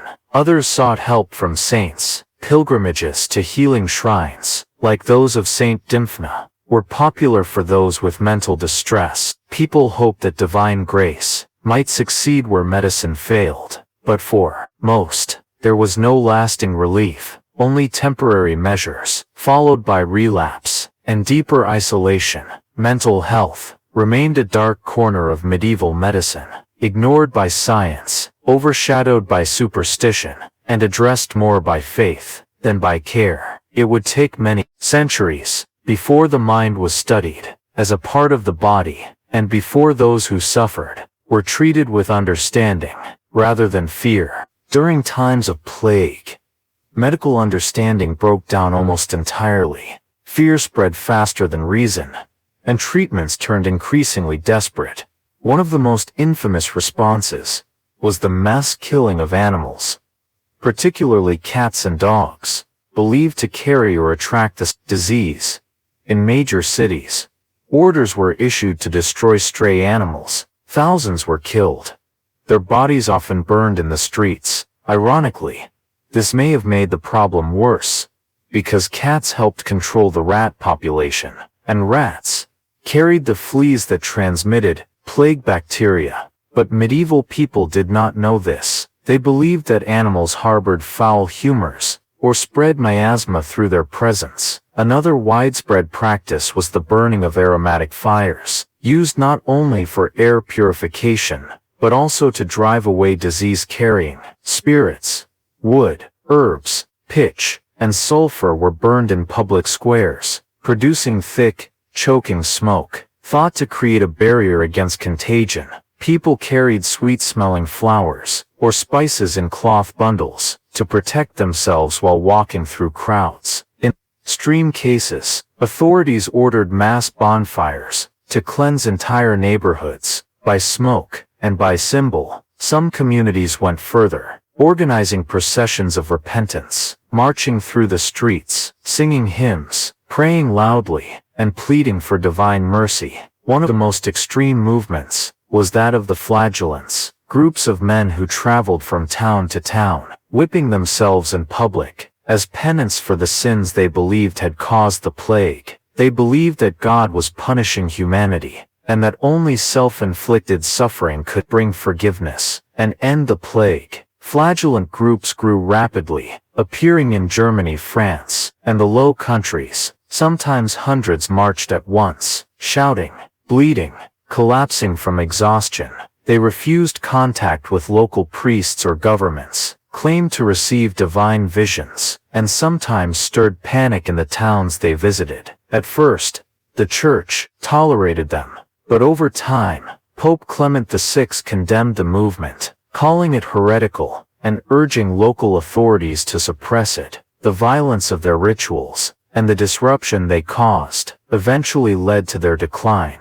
but not before they left a deep cultural mark. Another response to plague was the use of charms, amulets, and talismans. People wore objects believed to hold protective power, rings engraved with prayers, crosses filled with relics, or scraps of parchment inscribed with holy names. Some of these were sold by clergy, others by traveling peddlers, mixing faith, folk belief, and commerce. In wealthier homes, rooms were lined with fresh herbs, windows were shut, candles burned constantly, and household items were anointed with scented oils. In poorer neighborhoods, whole families might be locked inside their homes, food left at the door, windows nailed shut, in an attempt to quarantine them.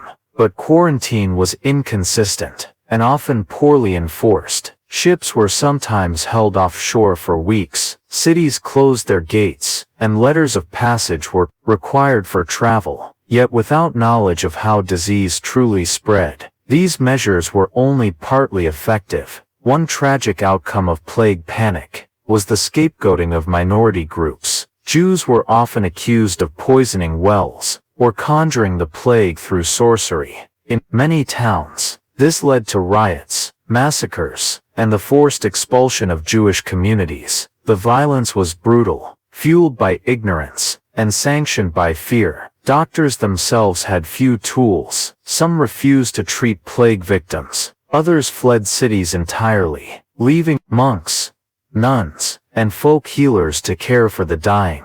Those who stayed wore heavy garments, leather coats, gloves, and the infamous beaked masks, filled with herbs and spices, to protect them from miasma. They prescribed treatments that often made no sense: bloodletting, boiled onions, crushed emeralds, and urine baths. They burned the clothes of the dead, sometimes the furniture, and in some cases, entire homes, to remove the source of infection.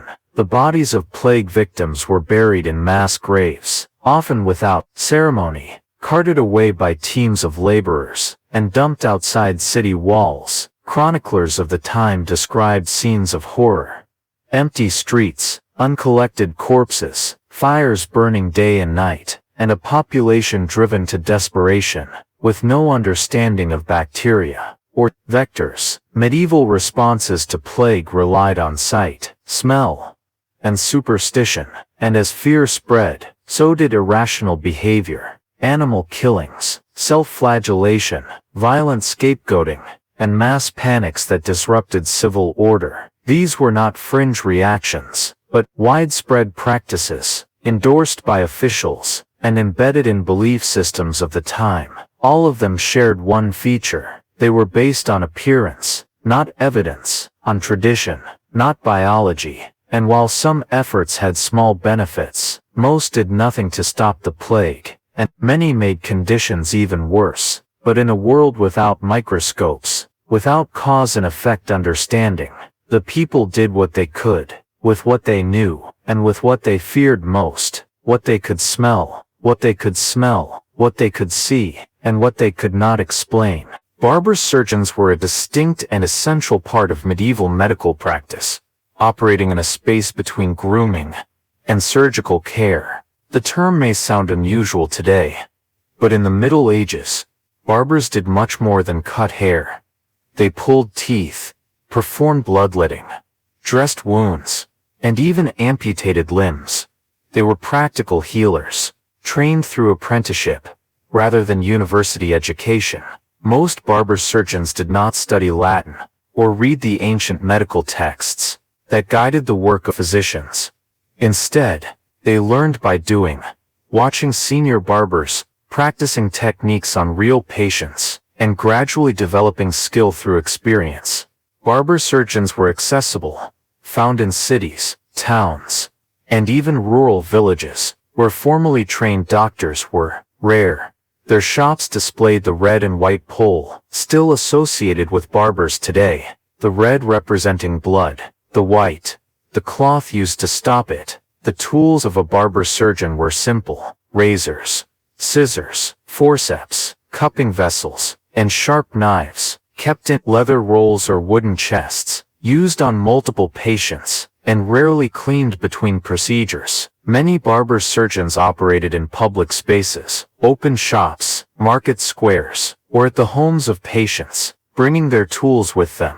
They often served the poor, who could not afford university-trained doctors, or who lived too far from hospitals or monasteries. Their procedures included tooth extraction, a painful process done quickly, with no anesthetic, using iron pincers or hooked tools. They also treated wounds, applying herbs, binding cuts, and cleaning sores, with wine, vinegar, or other common substances. Fractures were set with splints. Dislocations popped back into place by hand, sometimes with the help of assistants, to hold the patient still. One of their major roles was bloodletting, thought to restore balance to the body's humors. They performed it with precision, using diagrams that matched veins to specific ailments. Bleeding might be done from the arm, the leg, or even the neck, depending on the physician's instructions, or the barber's own judgment. Cupping was another frequent service. Small heated cups placed on the skin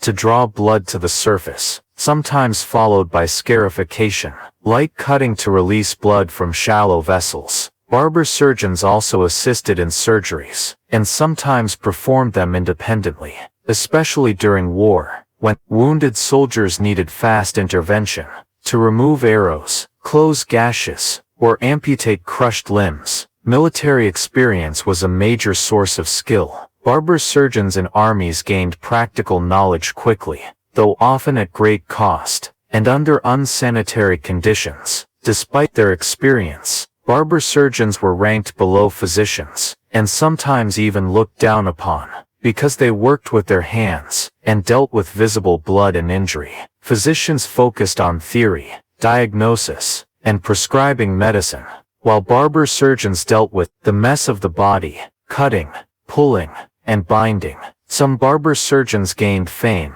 serving royalty or nobility, or developing reputations for particular skill, but they were still excluded from medical universities, and not allowed to write or teach in the same circles as physicians. Professional guilds helped formalize their work, especially in cities like London, Paris, and Florence. The Company of Barber Surgeons in England, formed in the 16th century, brought together the two crafts officially, setting standards for training and licensing.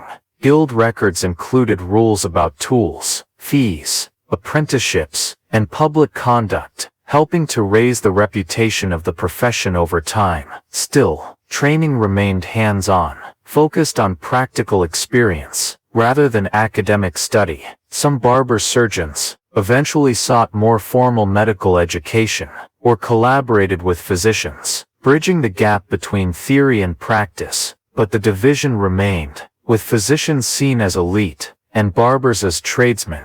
This division shaped public perception. Patients who wanted intellectual guidance, or complex diagnoses, went to physicians. Those who needed immediate relief from a toothache, a cut, or a dislocated joint, went to the barber surgeon.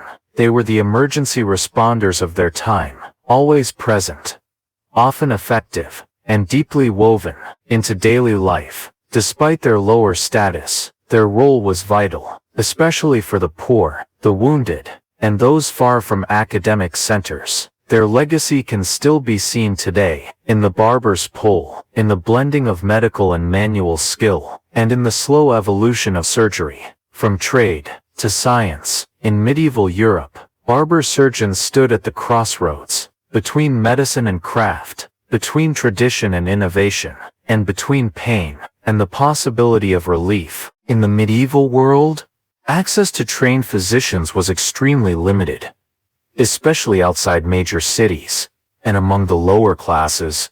Most people, peasants, artisans, laborers, had no realistic means of consulting a university-trained doctor. Physicians were rare, expensive, and often focused on serving the nobility, clergy, or wealthy merchants. They charged high fees, and appointments required status, connections, or travel to distant towns. In many regions, there were no physicians at all, and people relied on local healers, herbalists, barber surgeons, and midwives. These practitioners filled the gap, using practical experience, oral traditions, and plant-based remedies to treat everyday illnesses and injuries. Healers might be a village elder, a widow, with knowledge of herbs, or a family member known for skill with wounds. They offered services that were affordable, immediate, and grounded in the local environment. They did not write prescriptions in Latin, or refer to ancient texts, but worked with what they had, and what they had seen.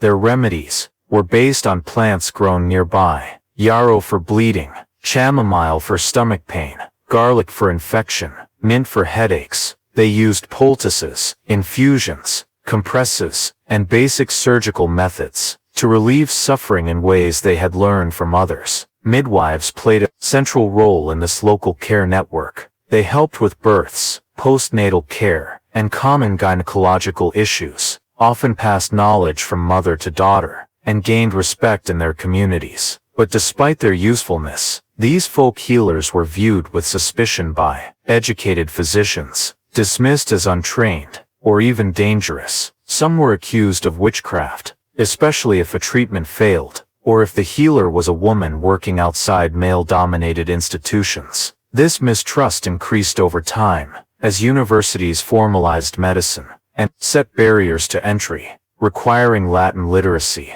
years of study, and church approval. Those who lacked these qualifications were excluded from the medical profession, regardless of their practical success. Even within cities, most people sought care from barber surgeons, apothecaries, or spiritual healers. Doctors were consulted for chronic conditions, or by those who could afford a more theoretical approach. Physicians often diagnosed by examining urine, reading astrological charts, or discussing symptoms through an interpreter. If the patient spoke a local dialect, and the doctor used Latin or French, this created a distance, not only in cost, but in communication and cultural understanding.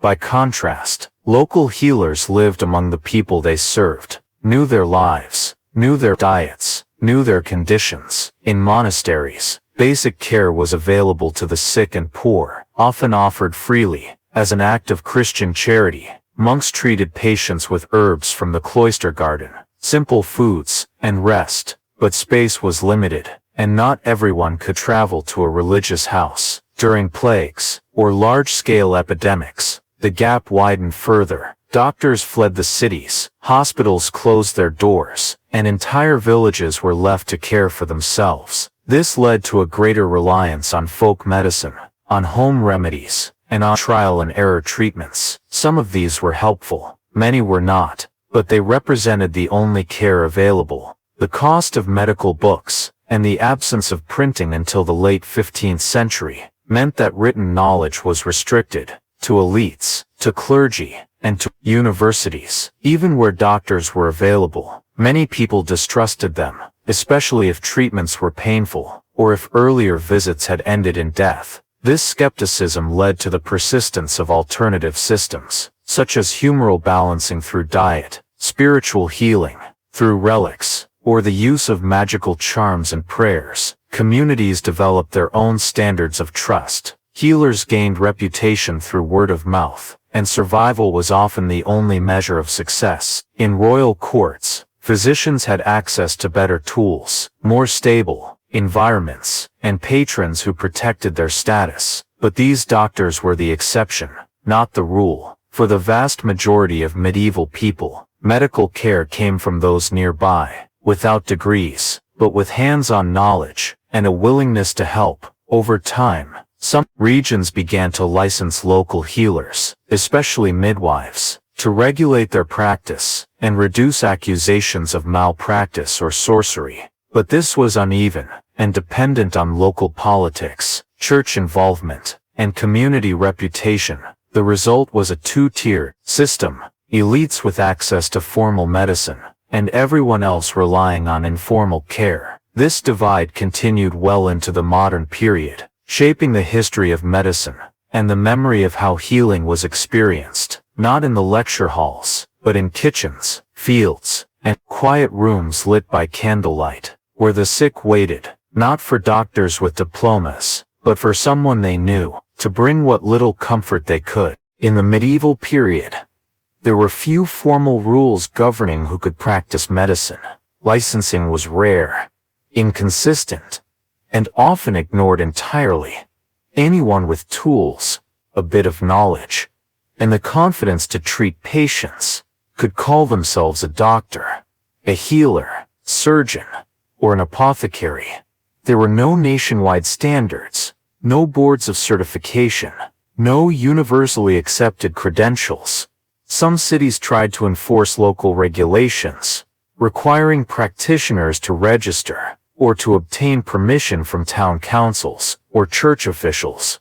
But enforcement was difficult, especially in rural areas, where records were sparse and oversight was minimal. This meant that medical quality varied widely, from skilled professionals to complete frauds. Patients often had no way to judge whether a practitioner had real training or just imitated the language and tools of medicine. Some healers used long robes, impressive titles, Latin phrases, and elaborate rituals to appear educated, even if they had never studied in a university. Others genuinely believed in their methods, but lacked the theoretical background or the anatomical knowledge to treat illness effectively. Quackery was common, especially among traveling healers who moved from town to town, selling miracle cures, elixirs, and powders, claiming to heal everything from gout to plague. These doctors would set up booths at fairs, attracting crowds with dramatic speeches, demonstrations, and testimonials from planted assistants. They might use colored liquids, brightly labeled bottles, or exotic-sounding ingredients to give an air of science and mystery.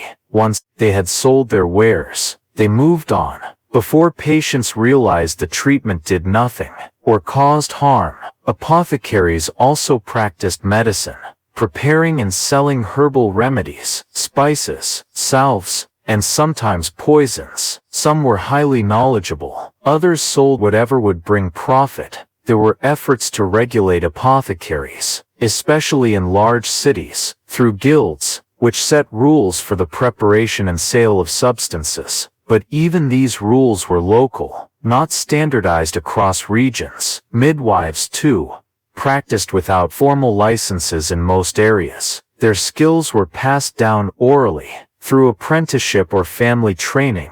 They delivered babies, treated female ailments, and handled miscarriages, stillbirths, and complications. Eventually, some governments and churches began to issue licenses to midwives, not always to improve safety, but to ensure moral oversight, and to guard against accusations of witchcraft. For university-trained physicians, licensing became more formal over time. Some cities required diplomas from approved schools, or certificates from local bishops. These doctors were part of the elite, often restricted to practicing in cities, and within certain social circles, they viewed themselves as distinct from barber surgeons, folk healers, and herbalists. But even among trained physicians, there was no uniform licensing authority, and little consistency in what qualifications actually meant. Some had years of study,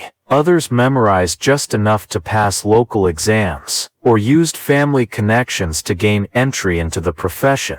Guilds and colleges began to emerge in the later medieval period, offering some structure, setting guidelines for practice, and creating communities of recognized professionals. Examples include the College of Physicians in London, and similar organizations in Paris, Bologna, and Padua. These institutions helped raise standards, but membership was limited, often excluding women, non-Christians, or anyone without formal academic training.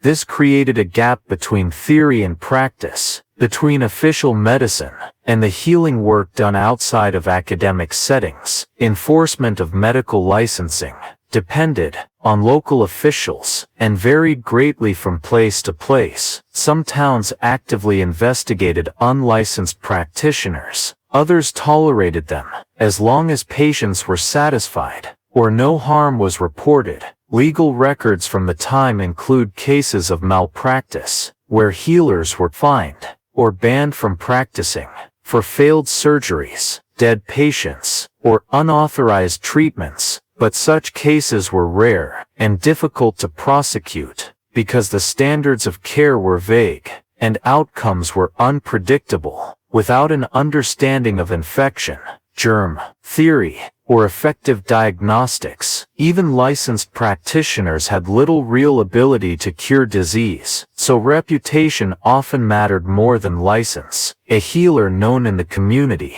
who had helped neighbors recover, might be trusted more than a stranger with academic credentials. Word of mouth, experience, and social trust were the real tools of validation. By the end of the medieval period, movements toward medical licensing began to gain strength, driven by public health concerns and the rise of professional medicine.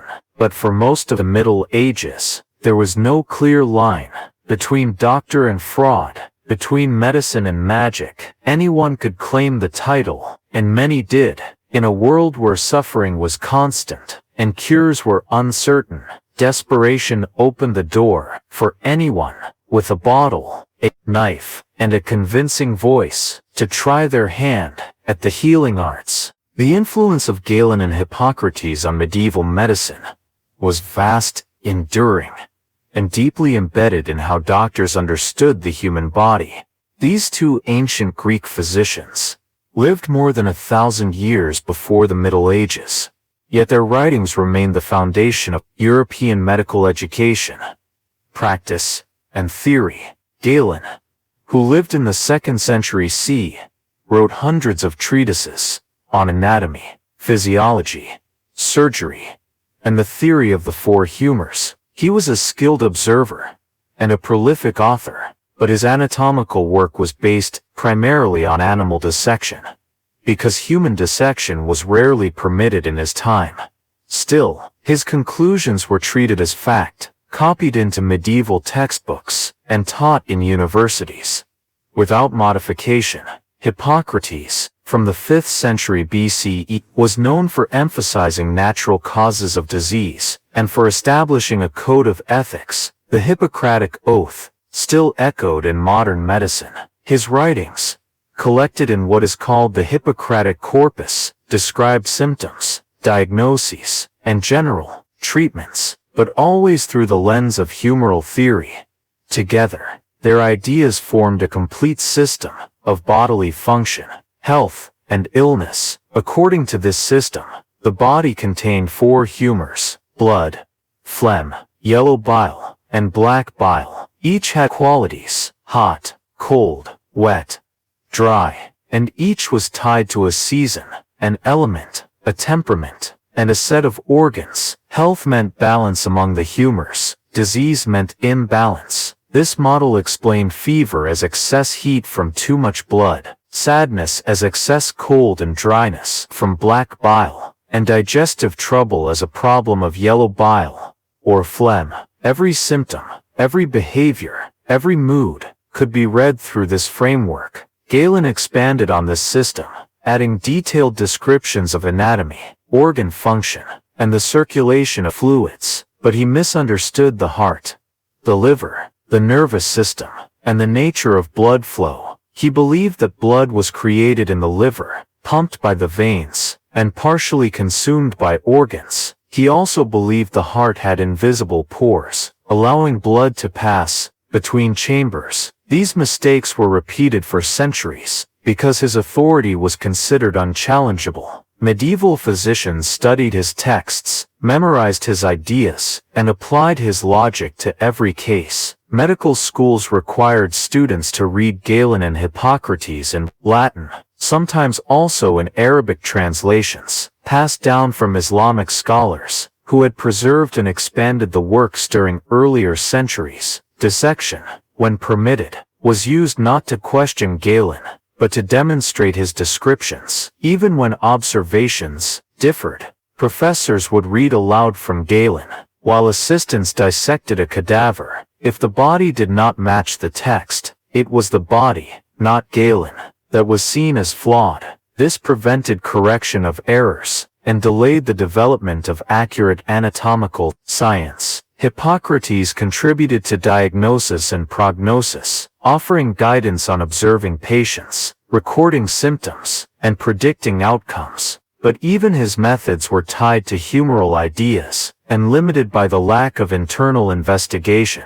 Both Galen and Hippocrates emphasized observation, diet, exercise, and lifestyle as part of treatment, which were sometimes beneficial, but lacked specific understanding of disease mechanisms. Their names carried great authority, used to settle disputes, justify treatments, and validate theories. Doctors who followed Galenic methods were seen as legitimate, while those who deviated were viewed with suspicion. In effect, the medical profession became bound to ancient texts, more than to experimentation or new discovery. The rise of universities in the 12th and 13th centuries helped institutionalize this reliance, with curricula built around Galenic medicine and examinations focused on classical knowledge. Innovation was slow, because questioning Galen was seen as dangerous or heretical, especially when his views appeared to align with church teachings. This intellectual stagnation continued well into the Renaissance, until figures like Andreas Vesalius and William Harvey began to dissect human bodies extensively and publish findings that contradicted Galen. Vesalius showed that many of Galen's anatomical claims were based on animals, not humans, and Harvey demonstrated that blood circulates in a closed system, pumped by the heart, disproving Galen's theory of blood consumption. But these breakthroughs came centuries after Galen's peak influence, and during the medieval era. His word remained law. The persistence of Hippocratic and Galenic doctrine offered a structured way to understand disease, but it also limited progress by locking medical thought into a closed system, where authority mattered more than evidence. Still, in an age of limited tools, no microscopes, no germ theory, and no reliable instruments, these ancient frameworks gave doctors a starting point. They organized symptoms, provided treatments, and offered meaning in a world filled with suffering. Even if the theories were wrong, they gave shape to practice and continuity to the tradition of medicine. For better or worse, the shadow of Galen and Hippocrates stretched across centuries, guiding hands, shaping minds, and defining what it meant to heal. If you enjoyed the video, don't forget to give it a like and drop a comment. I'd love to hear your thoughts. And if you haven't already, subscribe to the channel for more videos just like this.